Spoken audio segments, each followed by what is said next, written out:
Good evening. I'm Dagan McDowell. And I'm Jason Chaffetz. Welcome to The Bottom Line.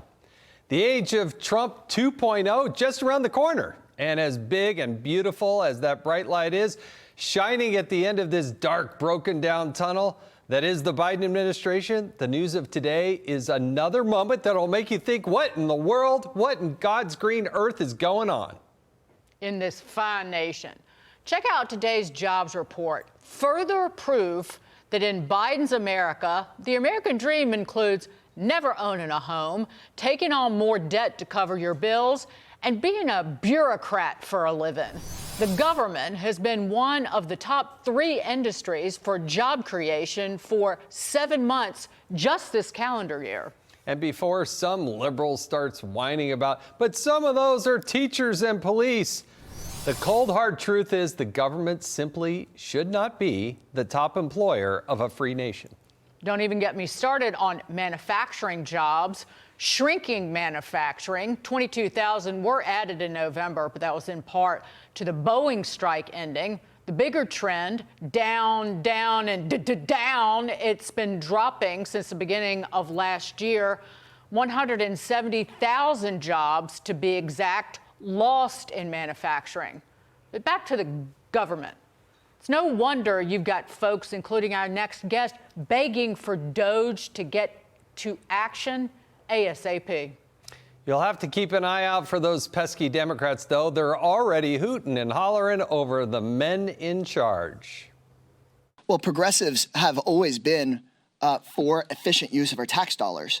Unfortunately, Elon Musk has largely proven himself to be an efficient liar and self-serving plutocrat. And so I don't have high hopes for him having anything other than pretty awful ideas. But progressives are always willing to vote for and champion good ideas. Good ideas, schmud ideas.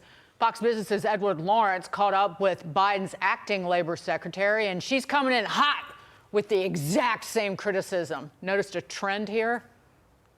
Right. So, are we talking about billionaires who made their money off the backs of working people now trying to cut jobs? We're here to talk about job growth, right? Cutting back jobs in a moment in which we've really seen that a strong economy is one where, we not just create numbers of jobs, but really good jobs. And these are good jobs is important. For more, let's bring in public finance economist for the Heritage Foundation, EJ Antoni. EJ, $8.3 trillion in new debt laid on, $1 trillion in Treasury cash spent by Biden and Kamala Harris.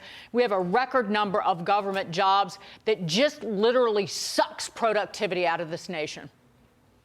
Dagan, that's absolutely right. And, frankly, I find it absolutely appalling what the labor secretary just said. She's going to criticize Elon Musk, who has created jobs. She talks about him as if he's made his money off the backs of working people. I'm sorry. He provided jobs for those working people. He revolutionized social media with his purchase of X. He was the one who actually made electric cars profitable. Give me a break.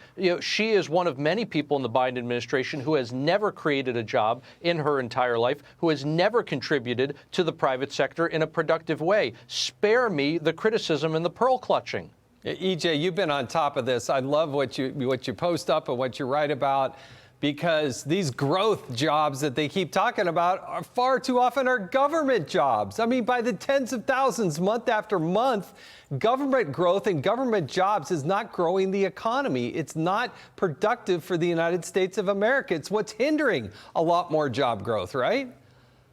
Jason, you're spot on here. And what's really scary is not only do we have a lot of what I would call direct hiring by government. So this is where the government literally hires someone, and let's say they work at the Bureau of Labor Statistics that put together today's employment report. But you also have a lot of indirect hiring. In other words, jobs that are paid for by taxpayer dollars, even though the person doesn't have the federal government, let's say, on their employment check. So when the government gives a grant to a hospital or a school, and that hospital hires a nurse or the school hires a teacher, those jobs are still paid for by taxpayer dollars. And it's troubling because you need many private sector jobs that are productive, that are paying taxes in order to finance every single taxpayer-funded job. Well, over the last year, about half of the jobs we've added to the economy are essentially paid for by taxpayers. That's completely unsustainable.